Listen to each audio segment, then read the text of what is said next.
नमस्कार. Sahyadri polytechnic सावर्डेमधील mechanical डिपार्टमेंटच्या YouTube चॅनलवर तुमचे स्वागत.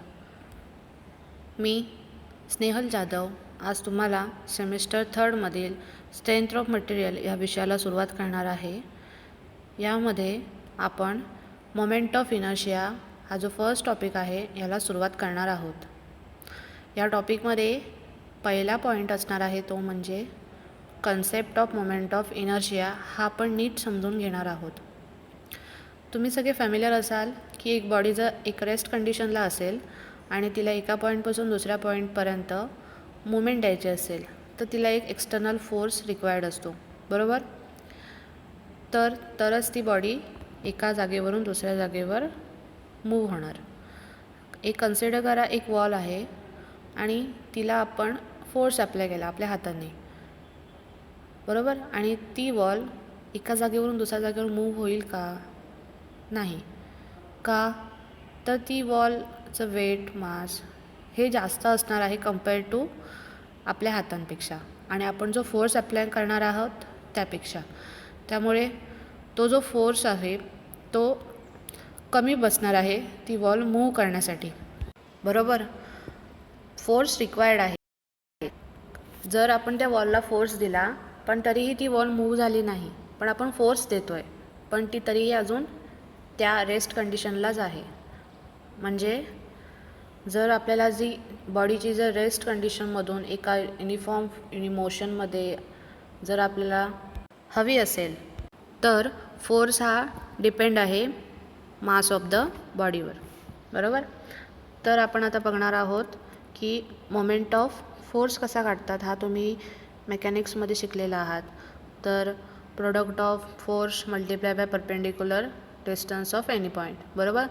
तर आता मोमेंट ऑफ इनर्शिया कसा काढायचा आहे तर फर्स्ट आपल्याला मोमेंट ऑफ एरिया कॅल्क्युलेट केल्यानंतरला त्याच मोमेंट ऑफ एरियाचा second moment of area calculate करायचा आहे आणि त्या सेकंड मोमेंट ऑफ एरियाला म्हणतात मोमेंट ऑफ इनर्शिया. तर मोमेंट ऑफ फोर्स समजला, product of force multiply by perpendicular distance हे तुम्ही मेकॅनिक्सला शिकलेला आहात. तसंच मोमेंट ऑफ एरिया कॅल्क्युलेट करताना area multiply by perpendicular distance, बरोबर. आता आपण मोमेंट ऑफ इनर्शिया या कन्सेप्टची आपण एक डेफिनेशन बघूया. Moment of inertia of body about any axis is defined as the sum of second moment of all elementary area about that axis. आता ह्याचं एक डेरिवेशन आहे, त्यावरनं तुम्हाला ही डेफिनेशन पूर्ण समजून जाईल आणि त्याचा एक फॉर्म्युला आहे तो तुम्हाला हा पूर्ण सब्जेक्ट शिकेपर्यंत तुम्हाला महत्त्वाचा आहे, त्यामुळे तो नीट लक्षात ठेवायचा आहे. ही एक डायग्राम आहे, यामध्ये बघा एक्स आणि वाय ॲक्सिस दिसत आहेत आणि एक इरेग्युलर शेप आहे, बरोबर. त्यामध्ये A1, A2, A3 हे स्मॉल एलिमेंटरी एरियाज आहेत आणि बघा तिथे A1चं वाय ॲक्सिसपासूनचं आणि एक्स ॲक्सिसपासूनचं डिस्टन्स दिलेलं आहे ते आहे x1 आणि A1चं एक्स ॲक्सिसपासूनचं डिस्टन्स आहे y1, बरोबर. म्हणजे A1चं आहे पॉईंट x1 y1, A2चं आहे वाय ॲक्सिसपासूनचं डिस्टन्स x2 आणि एक्स ॲक्सिसपासूनचं डिस्टन्स y2, A3चं आहे वाय ॲक्सिसपासूनचं डिस्टन्स x3 आणि एक्स ॲक्सिसपासूनचं डिस्टन्स y3, बरोबर. आता आपण बघणार आहोत मोमेंट कसे काढायचे आहेत. त्या moment of area about X axis म्हणजे X axis about moment of area काढायचा आहे. म्हणून तर मी काय सांगितलेलं आहे की मोमेंट ऑफ फोर्स काढतात तशीच कन्सेप्ट आपण यूज करणार आहोत मोमेंट ऑफ एरियासाठी. म्हणजे area multiply by perpendicular distance. म्हणून I axis is equal to A1 Y1 म्हणजे area multiply by perpendicular distance. बघा एक्स ॲक्सिसला काय कुठलं परपेंडिक्युलर डिस्टन्स आहे A1 एलिमेंटरी एरियाचं Y1, तसंच A2ला कुठलं आहे Y3 Y2 आणि A3ला Y3. बघा म्हणून आपण समेशन घेतलेलं आहे यांचं I X is equal to A1 Y1 plus A2 Y2 plus A3 Y3. आता सिमिलरली आपण काय करणार आहोत, first moment of area calculate केलेला आहे म्हणून आपण आता second moment of area calculate करणार आहोत. त्यालाच काय म्हणतात मोमेंट ऑफ इनर्शिया. म्हणून मोमेंट ऑफ एरिया कॅल्क्युलेट करायचं म्हणजे परपेंडिक्युलर डिस्टन्स मल्टिप्लाय बाय करावं लागतं. म्हणून इथे A1Y1 स्क्वेअर, बिकॉज A1Y1 हा फर्स्ट मोमेंट ऑफ एरिया आहे, त्याला आपण पुन्हा एकदा परपेंडिक्युलर डिस्टन्सने मल्टिप्लाय करणार आहोत. परपेंडिक्युलर डिस्टन्स A1 एलिमेंटरी एरियाचं काय आहे Y1, A2चं Y2 आणि A3चं Y3, म्हणून A1Y1 square plus A2Y2 square plus A3Y3 square बरोबर. म्हणजे हा सेकंड मोमेंट ऑफ एरिया झाला, म्हणजेच ह्याला म्हणतात मोमेंट ऑफ इनर्शिया. म्हणून हा फॉर्म्युला डिराईव्ह झालेला आहे Ixx is equal to summation of AY square about X axis. आता आपण नेक्स्ट बघणार आहोत ते म्हणजे अबाउट वाय ॲक्सिस. म्हणून वाय ॲक्सिससाठी आपण taking moment of area about Y axis calculate करणार आहोत. तसंच सेम असणार आहे, जसं एक्स ॲक्सिसचं कॅल्क्युलेट केलं आहे मोमेंट ऑफ एरिया, तसंच वाय ॲक्सिससाठी कॅल्क्युलेट करणार आहोत.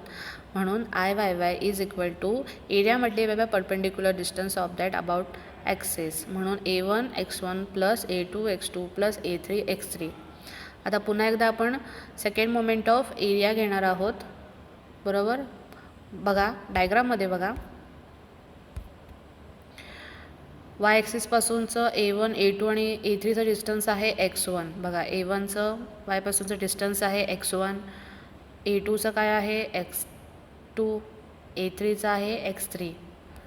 म्हणून आपण area multiply by perpendicular distance. म्हणून IYY is equal to A1 x1 plus A2 x2 plus A3 x3.